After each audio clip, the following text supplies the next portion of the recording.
It is time. It's sweet potato harvest day. I planted my sweet potatoes back in April. It is now November 1st. It takes 120 days for sweet potatoes to be mature enough to harvest, but the longer you leave them in there, the more you're going to get and the bigger they're going to be. I think I'm somewhere around 180 days now, and it is finally time to harvest them. I could technically let them go until first frost, but I do want to cure them with enough time to use for Thanksgiving, because who doesn't love a good fresh sweet potato casserole? So, time to get in there. So if you're not aware, sweet potatoes grow on a vine, and you start them by starting slips. Slips are when you see a sweet potato sprout in your pantry and start to grow little vines. You clip off the vines, they grow roots, and then you plant the vines, which are called slips.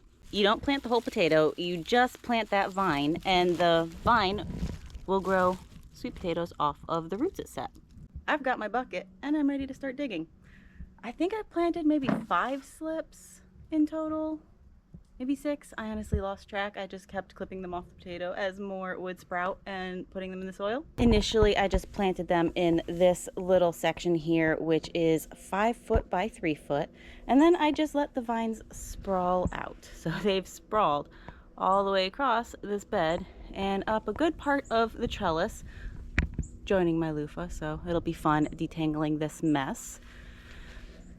But anywhere that the vine touches the ground, it will produce new roots, and new roots mean more sweet potatoes. Let me see if I can find an example. Here you go. This is part of the vine that was touching the roots. I don't know how well you can see that, but right here, there is a root going into the ground, and I spy a little hint of a sweet potato right there. So I didn't plant it here. This is the back section. I only planted them in this section. So it definitely spread over there. And I'm not at all mad about that because it just means more sweet potatoes.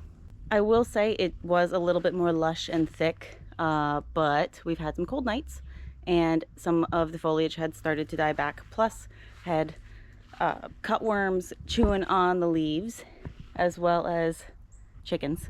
So they pruned it back a little bit for me, but I do need to cut back all this vine so I can actually find all the rooted spots and start digging.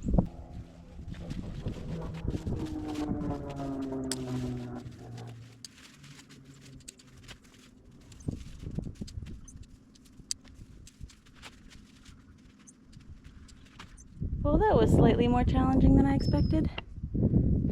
Travis looks a little naked.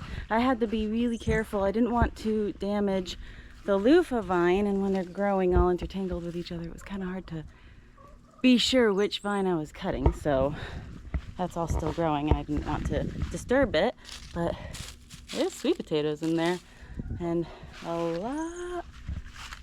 lot of anchor points all along.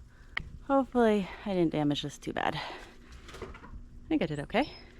And the best time to harvest sweet potatoes, kind of like your regular potatoes, is when the soil's not sopping wet, so not right after a rain or a heavy watering. And ideally you would do it on an overcast day, but we don't have any of those in the next couple days, and I need to get this done while I have time. So I'm just going to put it in my bucket and then put it in a shady spot while I continue harvesting. Ladies, what's going on in there? It's all a ruckus. I don't know what that was about, but they're going to enjoy their sweet potato vines later. Oh, sweet potato leaves. You can actually eat them much like a collard green. You can eat them like a lettuce. Like, they're so multi-use. So much you can do with them. You can cook them down, you can eat them fresh. But I have a whole lot of them, so a majority of this is going to go to my chickens, and they are going to feast and love it because this is one of their favorite things to pick at in my garden. But back on the topic of picking them when they're in shade, you don't want to expose them directly to sun. It can kind of burn them or dry them out a little too quickly if harvesting is going to take a little bit of time. So I'm just going to keep my bucket shaded while I harvest. But it hasn't rained in a few days, or about a week, so soil is wet, a little bit wetter than I prefer. Not saturated, but that means I need to be careful because the skins are more delicate on the sweet potato. Lots of leaves and mulch to kind of scrape away so I can actually see what I'm working with, because all the little greenery here, a lot of it's still attached to a vine that is rooted in the ground and I can't really see it all very well. So I am going to clean all this up real quick and then we'll start digging. Oh, this is looking so promising. Okay, so original planting site is over here. Got a lot sticking out of the ground, you can see. I had corn in this bed, and once the corn was done, I just let the vines spread throughout this bed. So they would have started over here, made their way all the way over here. And usually when I see sweet potatoes make it this far, they're really, really small because they are the newest ones, the youngest ones. But I'm seeing some good size all the way over on this side of the bed. And there's a lot of spots where it's rooted. Okay, so I need to get digging. Oh, I hope this is gonna be a really good year. It looks like it's gonna be a good year because the last year sucked so bad. Mole got into my bed last year and ate all my sweet potatoes. But let's get started.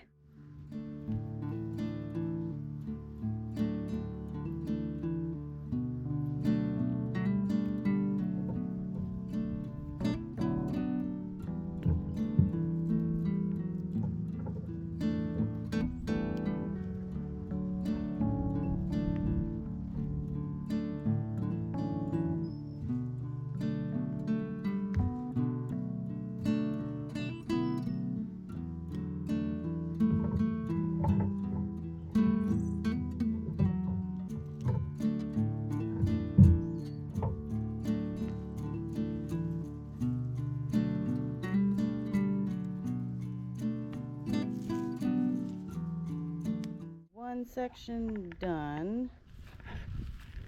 Not quite the haul I was expecting. I do think I missed some smaller ones where I'm not confident I got them all, just because the root system for the loofah is right there. So I needed to be really careful not to disturb the roots too much, but we still have the other side of the arch and all of this bed to do.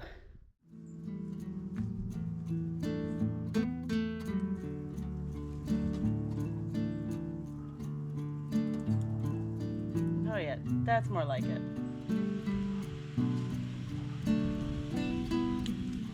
I think this side is going to be a little bit better.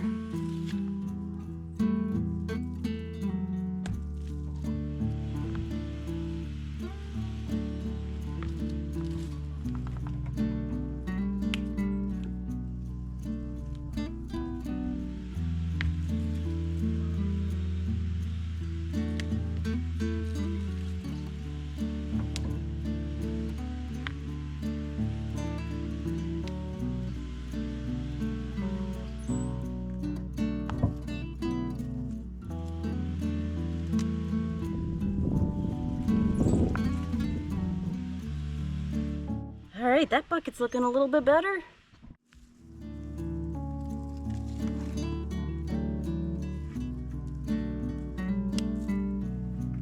Oh gosh, millipede. Hi buddy, you're creepy.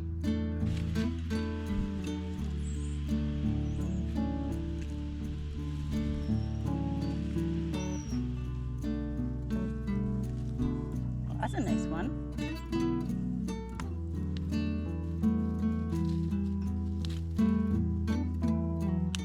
So all that's left, you can definitely see where I've been digging, is this section here, and it should all just be where the vines rooted, where they touch the soil. I didn't actually plant any sweet potatoes in here. I don't expect any huge ones, but some of them look suspicious.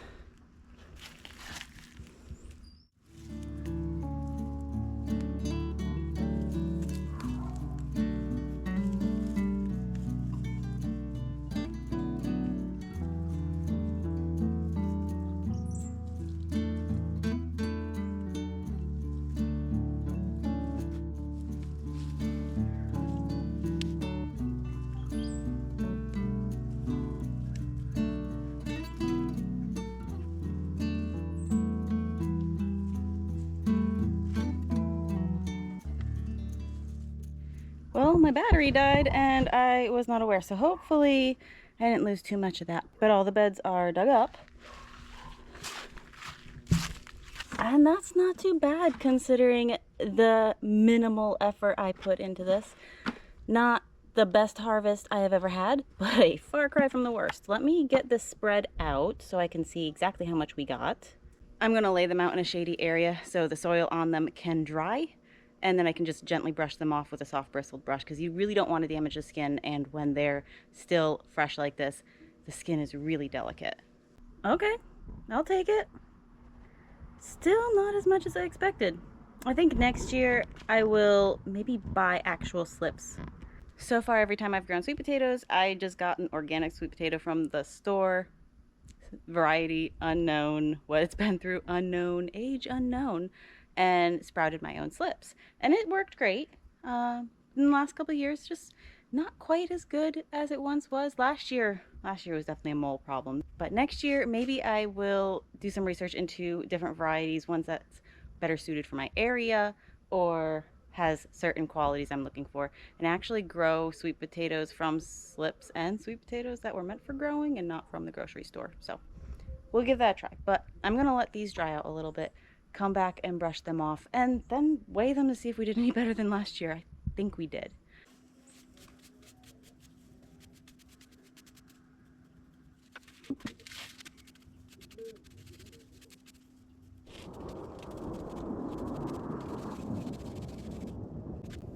Oh, it looks like I may have had some pest damage after all.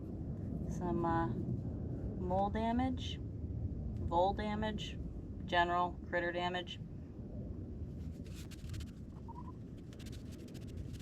Last year, almost all my potatoes had shoe marks on them.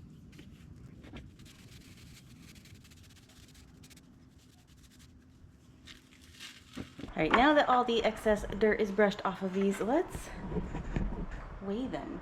Hi, Nola.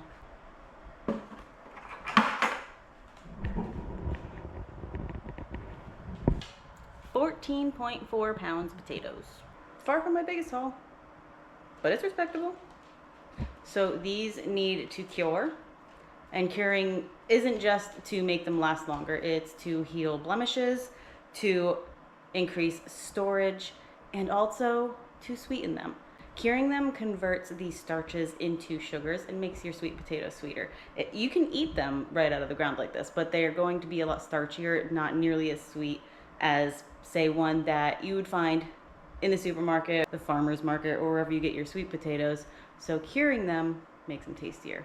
And it'll also heal any blemishes that may have happened when you were digging them up. I have gone through the curing process before. I will link my video from last year where I harvested and cured my sweet potatoes. But I'm going to cure these on a separate video so I can show you the process in a little bit more detail. But basically, you want to store them in a dark place, high temperature, high humidity, with good airflow, not touching each other, for 10 to 14 days, or until the cut ends and any damage, scabs over, calluses over, and the skin's toughened. Thanks for joining me today. Keep an eye out for the upcoming curing video. And if you would like to support my channel, check out my merch store. I have that linked in the description below. And again, thanks for watching. I'll see you next time.